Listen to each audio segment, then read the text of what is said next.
I've just finished reading a book by Alan Watson, Watson, called Churchill's Greatest Speeches in 1946, the speeches that saved the world. We all know, of course, of Churchill's amazing ability to rally the civilized world against Hitler in 1940. But we really have not paid enough attention to the two speeches he gave in 1946 that essentially saved the world. And Alan Watson has written about them, and it's fascinating. The first one was at Fulton, Missouri, in early 1946, when he warned of Russian aggression.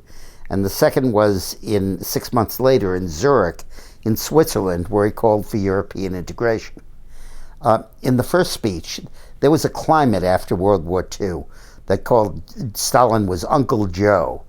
And there was this paternalistic feeling about him, and this guy who absolutely would mind his pledges and would do what he said, and who had been dependable as an ally in defeating Hitler. People obliterated from memory the alliance between Hitler and Stalin earlier in the war, and they came to embrace Stalin as a good, reliable, dependable ally. And Churchill was having none of it. He warned that Russia was taking over Europe. And he said, from the Baltic to the Adriatic, an iron curtain has descended upon Europe, where nobody could get out, and the communist countries were walled off from the rest of Europe.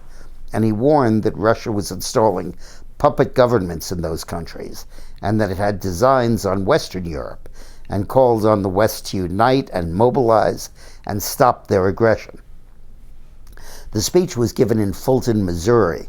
Harry Truman was the president, and he, of course, was from Missouri.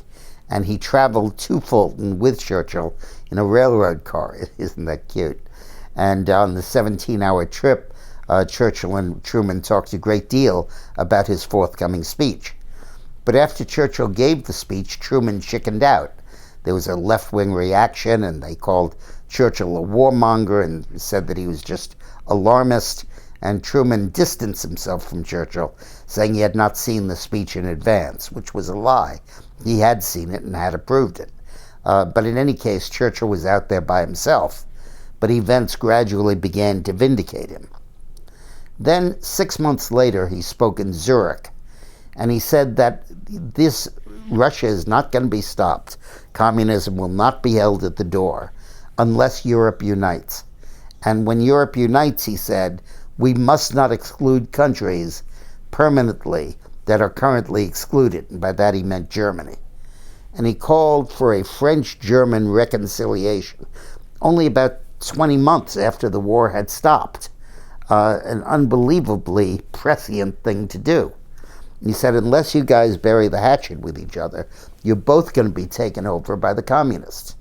And he also said that the United States would not give Europe the aid that it needed to recover unless Europe were united.